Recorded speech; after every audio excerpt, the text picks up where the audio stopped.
آج بڑے افسوس کی بات ہے کہ ہم اپنی شریعت سے اور اپنے دین سے بہت دور ہو کر اپنی زندگی کو گزار رہے ہیں۔ یہ ہمارے لیے بڑے افسوس کی بات ہے۔ آج ہمیں اپنی شریعت اور اپنے دین کے بارے میں کچھ عطا پتہ ہی نہیں ہے کہ ہمارا دین، ہماری شریعت ہم کو کیا کہہ رہی ہے۔ آج ہمارے معاشرے میں غلط فہمیاں، غلط مسائلوں نے جنم لے لیا ہے، جس کی وجہ سے لوگ گمراہ ہو رہے ہیں۔ تو چنانچہ یہ محرم الحرام کا مہینہ چل رہا ہے، یہ برکتوں والا مہینہ ہے، آپ کو بتایا گیا تھا، لیکن اس میں بہت ساری غلط فہمیاں ہیں، غلط باتیں ہیں، غلط منکرات ہیں۔ ان کا ازالہ بھی بہت ضروری ہے تاکہ ہم اپنی شریعت کے مطابق اپنی زندگی کو گزار سکیں اور اپنے نبی صلی اللہ علیہ وسلم کے ارشادات کے مطابق اپنی زندگی کو گزار سکیں۔ تو واقعہ کربلا اسلامی تاریخ کا ایک بڑا واقعہ ہے، جس میں نواسہ رسول، جگر گوشہ بطول، نوجوانان جنت کے سردار سیدنا حضرت حسین رضی اللہ تعالی عنہ کو مظلومانہ شہادت عطا ہوئی۔ ان کو مظلومانہ شہادت عطا ہوئی اللہ کی طرف سے۔ یہ شہادت سعادت کی بات ہوتی ہے، چونکہ یہ جو شہادت عطا ہوئی اور یہ واقعہ کربلا عاشورہ کے دن وقوع پذیر ہوا، تو لوگ اس غلط فہمی میں مبتلا ہو گئے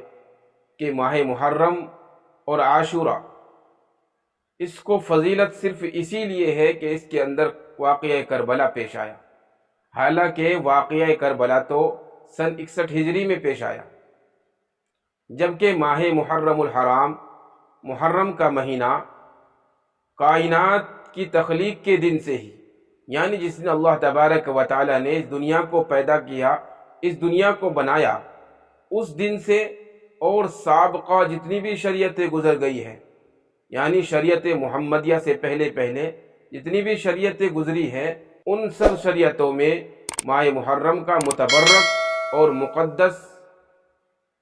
مہینہ چلا آ رہا ہے۔ اور عاشورہ کے دن یعنی 10 محرم الحرام کو حضرت موسیٰ علیہ السلام اور بنی اسرائیل کا مقابلہ فرعون اس کے لشکر سے ہوا، جس میں اللہ تبارک و تعالی نے اپنے فضل سے، اپنے کرم سے فرعون کو غرق کیا اور موسیٰ علیہ السلام کو اور بنی اسرائیل کو نجات عطا فرمائی۔ اس وجہ سے موسیٰ علیہ السلام کی شریعت میں اور یہودیوں کے نزدیک بھی ماہ محرم اور عاشورہ مقدس ٹھہرا، متبرک ٹھہرا۔ اور جب رمضان المبارک کے روزے فرض نہیں ہوئے تھے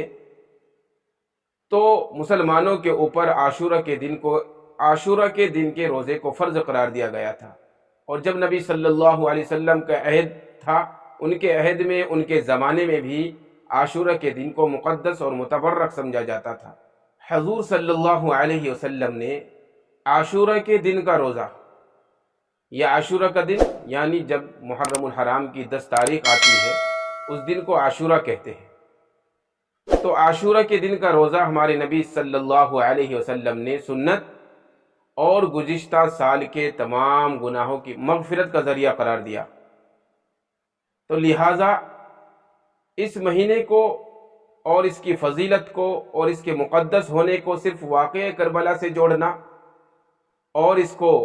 غم کا مہینہ سمجھنا، اس میں ماتم کرنا، اس میں سیاہ یعنی کالے کپڑے پہننا اور شادی بیاہ اور تمام خوشی کی تقریبات سے بچنا، یہ درست نہیں ہے۔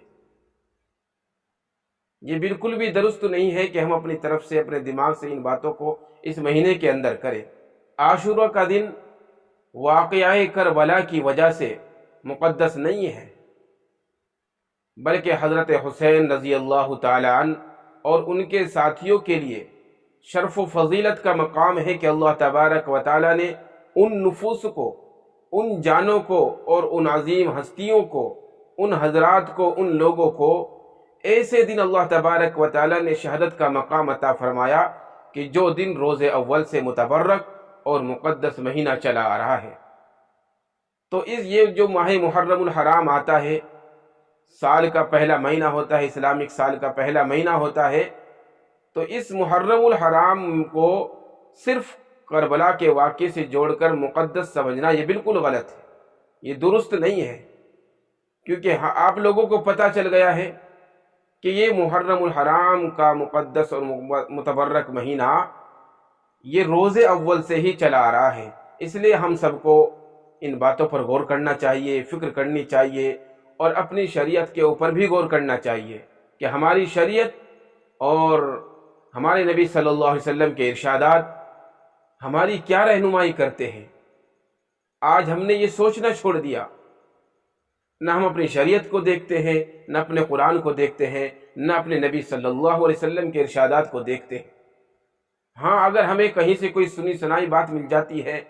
یا اپنے دماغ سے چلائی ہوئی بات مل جاتی ہے، یا افراط و تفریط والی باتیں مل جاتی ہیں، ان پر ہم بہت جلدی سے عمل کرتے ہیں، اور قرآن کی بات پر، حدیث کی بات پر ہم عمل نہیں کرتے۔ اس لیے ہمیں اپنا محاسبہ ہمیں کرنا چاہیے، اور غور و فکر کرنی چاہیے، اور جو یہ چیزیں بتائی جاتی ہیں یہ یوں ہی نہیں بتائی جاتی کہ سن لیا جائے ان کو، بلکہ ان کو سن کر ان پر عمل کرنا چاہیے، اسی میں ہماری نجات ہے۔ اس لیے ہم تمام غلط باتوں سے، تمام منکرات سے بچتے ہوئے اپنی زندگی کو گزاریں، اور اس مہینے کو عبادت والا مہینہ بنائیں، اللہ کی ذکر والا مہینہ بنائیں، اور اللہ کی عبادت اس مہینے میں کریں، تمام غلط چیزوں سے بچتے ہوئے اپنی زندگی کو گزاریں، اسی میں ہماری کامیابی ہے۔